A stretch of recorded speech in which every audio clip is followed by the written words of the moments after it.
Des données concordantes indiquent que les causes majeures de l'infertilité féminine en Afrique sont représentées par des infections. Cette question est en phase avec le 4e congrès du groupe interafricain d'études, de recherche et d'application sur la fertilité, organisé sous le thème Infection et infertilité en Afrique. Voici un défi à relever avec l'engagement des gouvernements.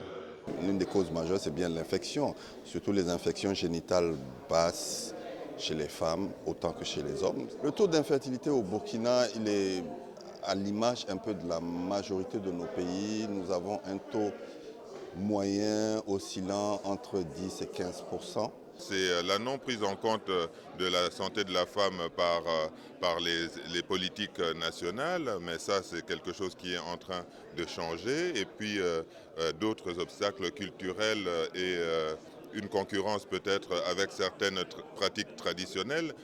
Les couples confrontés aux problèmes d'infécondité dans les pays en voie de développement n'ont pas toujours accès aux méthodes modernes de traitement. Il s'agit donc de faire face à la problématique des coûts de prise en charge des différentes méthodes de procréation médicalement assistée.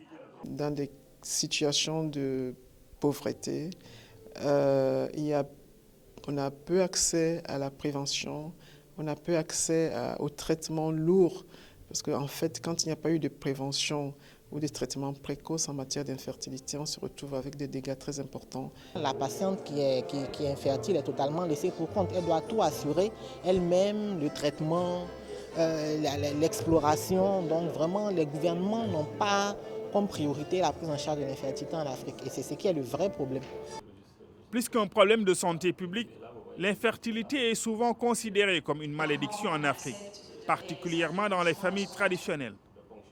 Face à la stigmatisation et aux stéréotypes, le désir de procréer devient plus un élément essentiel de socialisation en Afrique.